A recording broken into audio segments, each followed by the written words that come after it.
ہم ان کے داخل میں چلے گئے، لیکن ابھی جو فاصلہ تھا نا، تو جب وہ یہ بات کی انہوں نے، تو انہوں نے ان سب کو کہا کہ وقت تسا اس کی زیادہ عزت کرنی، یعنی کہ ابھی ادھر سے نام ملا بھی نہیں تو اس کے آثار نظر ہو گئے.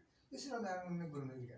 اور یہ جانتے ہیں ہمارے پیر بھائی بہت عزت دیتے ہو، مجھے بہت پیار کرتے ہیں، میں آپ کو اس کا بتا نہیں سکتا سر. وہ بہت پیار دیتے تو چلے جاتے ہیں ادھر. آپ کی طرح وہ ہمارے مرشد ہیں. چچا مرشد کتنے ہیں، کسی کا آموں کا باغ ہے، کسی کا. اب ہم خالی ہاتھ جاتے ہیں، ہم ادھر جا کے معلوم بن جاتے ہیں، یعنی ہمیں لگتا ہے یہ ہماری ہی چیز ہے.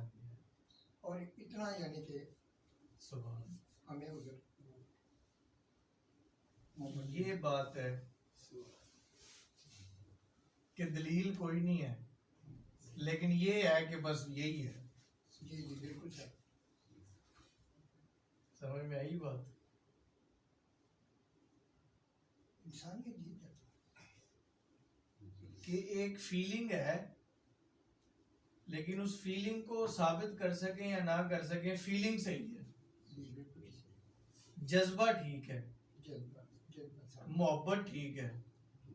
اب اس جذبے کو، اس کیفیت کو الفاظ ملیں یا نہ ملیں، صحیح ملیں یا غیر مناسب ملیں، کوئی فرق نہیں پڑتا. کوئی فرق بڑی بات ہے. وہ موسیٰ علیہ السلام کی قوم میں ایک وہ آجڑی تھا بکریاں چرانے والا ہے، تو وہ اس نے توحید کا بیان سن لیا کہیں کہ اللہ رب العزت جو ہے اس کا نہ کوئی باپ ہے نہ کوئی بیٹا ہے، وہ اکیلا ہے، وہ وحدہ لا شریک ہے، اس کا کوئی شریک نہیں، اس کا کوئی خاندان نہیں، اس کی کوئی فیملی نہیں.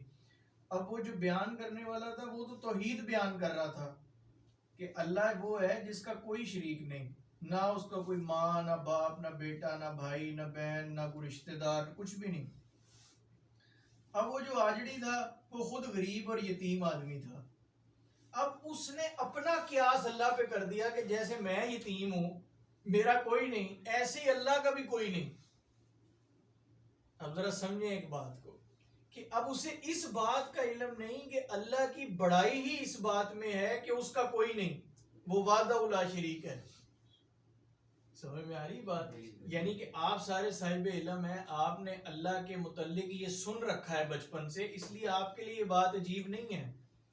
اگر آپ کو یہ بتایا جائے کہ اللہ وحدہ لا شریک ہے، اس کا نہ کوئی باپ ہے، نہ بھائی ہے، نہ بیٹا ہے، تو آپ کے دل میں اللہ کے لیے ترس نہیں پیدا ہوگا، بلکہ آپ کے دل میں اس کے لیے خوف پیدا ہوگا کہ یار بڑا کوئی جاؤ جلال ہے جس کا کوئی بھی نہیں ہے اور وہ اکیلا ہے.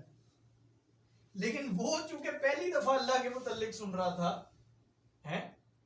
پہلی دفعہ، اور پہلی ہی دفعہ اس نے اللہ کے متعلق یہ باتیں سنی، تو وہ چونکہ خود یتیم اور غریب تھا اور اس کا کوئی نہیں تھا، تو جیسے اب لوگ اس کے ساتھ یعنی کہ ایک صحیح سلوک نہیں کرتے تھے، تو اس کے دل میں یہ خیال آیا کہ چونکہ اللہ بھی میری طرح ہے، اس کا بھی نہ کوئی باپ ہے، نہ بھائی ہے، نہ بیٹا ہے، نہ بیوی ہے، نہ کچھ ہے، تو یار وہ بھی بیچارہ، اس کا تو کوئی نہیں ہے، میرا بھی کوئی نہیں ہے. تو اب اس کے دل میں اللہ کی محبت جاگی. تو جب محبت جاگی تو اس محبت کا اظہار اس نے کیسے کیا کہ اے اللہ اگر تو میرے پاس آئے تو میں تیرے سر میں تیل لگاؤں، میں تیری ٹانگیں دباؤں، میں تجھے اپنی سب سے پیاری بکری کا دودھ پلاؤں. اب اس نے یہ پڑھا تو نہیں ہے یہ ساری باتیں، یہ اس اندر سے نکال رہا ہے. کیوں؟ کیونکہ اس کے نزدیک محبت کا، بے انتہا محبت کا جو اظہار ہوتا ہے وہ یہی ہوتا ہے کہ یار یہ میری جو بکریاں ہیں ان میں سے جو یہ بکری ہے یہ سب سے پیاری ہے، سب سے خوبصورت ہے، سب سے اچھی نسل کی ہے، میں اس کا دودھ اپنے مہمان کو پلاؤں. محبت کا اظہار ہے نا، ٹھیک ہے. میں اس کے سر میں تیل لگاؤں. اچھا آج تو چونکہ تیل لگانا کوئی بڑی بات نہیں، لیکن اس وقت میں کسی کے سر میں تیل لگانا بہت بڑی خدمت تھی، یہ بہت بڑی خدمت تھی، ٹھیک ہے. کسی کی ٹانگیں دبانا بہت بڑی خدمت تھی، کسی کے پاس بیٹھنا بہت بڑی خدمت تھی، ٹھیک ہے. تو اب وہ اسی محبت کا اظہار اسی طریقے سے کر رہا ہے. اب موسیٰ علیہ السلام نے یہ سن لیا، تو جب موسیٰ علیہ السلام نے یہ سنا تو آپ نے اسے ڈانٹ دیا کہ بھئی یہ تو کیسی باتیں کر رہا ہے، اللہ کوئی دودھ تھوڑی پیتا ہے، یا اللہ کا کوئی سر تھوڑی ہے جس کی تو نے مالش کرنی ہے، اللہ کی کوئی ٹانگیں تھوڑی جو تو نے دبانی ہے. کیونکہ ظاہری بات ہے وہ نبی وقت تھے، اور وہ جو بندہ تھا وہ اللہ کے متعلق جو گمان پیدا ہو رہا تھا اس کے دل میں، انہوں نے اس کو ختم کر دیا کہ بھئی نہیں خدا کو نہ ٹانگیں دبوانے کی ضرورت ہے، نہ دودھ کی ضرورت ہے، نہ تیل کی ضرورت ہے۔ اب جب اس موسیٰ علیہ السلام نے اس آجڑی کو، اس بکریاں چرانے والے کو، چرواہے کو جھڑک دیا تو وہ خاموش ہو گیا، چپ ہو گیا۔ ظاہری بات ہے حضرت موسیٰ علیہ السلام ذرا جلالی طبیعت کے بھی تھے، جلال بھی بہت تھا اپنے طبیعت میں۔ تو اس دن جب حضرت موسیٰ علیہ السلام کوہ طور پہ گئے اللہ رب العزت سے ہم کلام ہونے، تو اللہ رب العزت کا جواب ہی نہیں آیا آگے سے۔ آپ بڑے پریشان ہوئے بھی آج خیر ہو، میں اللہ پاک کو مخاطب کر رہا ہوں، آگے سے جواب ہی نہیں آ رہا۔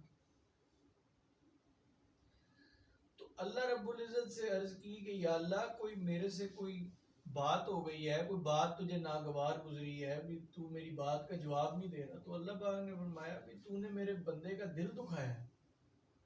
اے موسیٰ، میں نے تجھے دنیا میں کس لیے بھیجا تھا؟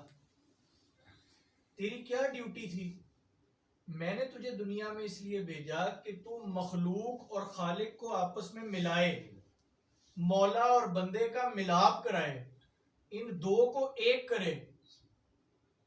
تو نے تو آج جو ایک ہو رہے تھے ان کو بھی دو کر دیا۔ موسیٰ علیہ السلام نے پوچھا کہ یا اللہ کیا ہوا ہے، میں نے کیا کیا ہے؟ تو اللہ پاک نے فرمایا بھی وہ جو آجڑی تھا اسے میرا قرب نصیب ہو گیا تھا، اسے میرا وصل ہو گیا تھا، وہ میرے قریب آ رہا تھا، تو نے اس کو دور کر دیا مجھ سے۔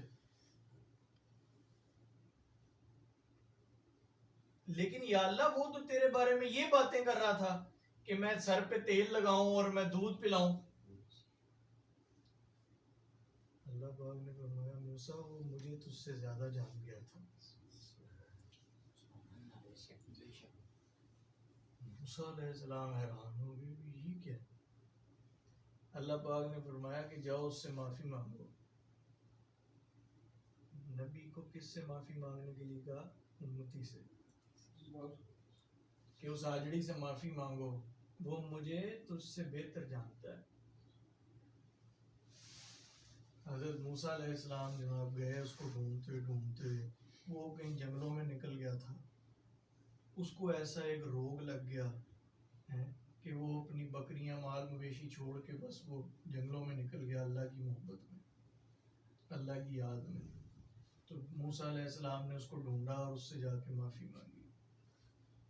جب معافی مانگی تو اس چرواہے نے کہا کہ موسیٰ میں تو تیرا شکر گزار ہوں۔ موسیٰ علیہ السلام نے شکر گزار کیسا؟ تو فرمایا کہ وہ آجڑی کہنے لگا کہ تیری ایک جھڑک نے میرے دل میں عشق کا وہ طوفان برپا کر دیا، تیری ایک جھڑک نے میرے دل میں اللہ کی محبت کا وہ طوفان برپا کر دیا جو پہلے نہیں تھا۔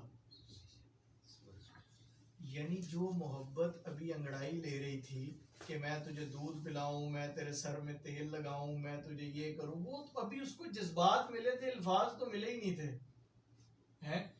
وہ تیری ایک جھڑک نے، وہ تیری ایک کہہ لیں کہ وہ علامہ صاحب فرماتے ہیں نا کہ تندیے باد مخالف سے نہ گھبرا اے عقاب، یہ جو چلتی ہیں تجھے اور اونچا اڑانے کے لیے ہیں، کہ وہ جو تو نے اس چنگاری کو ہوا دی ہے نا، اس نے تو ایسا پامبڑ مچا دیا اب کہ میں تجھے کیا بتاؤں، تو میں تو تیرا شکر گزار ہوں۔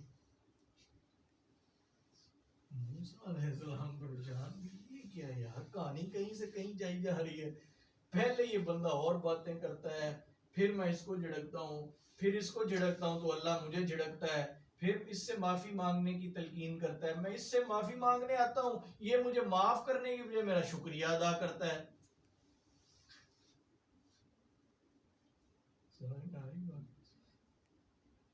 یہ راز ہے عشق کے، ٹھیک ہے، کہ یہ کہانی کیا چل رہی ہے۔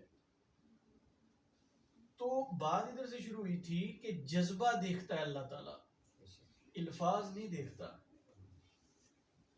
اللہ رب العزت کو الفاظ نہیں چاہیے ہمارے، کئی لوگ تو بڑے اچھے الفاظوں کا استعمال کرتے ہیں، بڑے اچھے زبان استعمال کرتے ہیں، لیکن اندر سے خالی.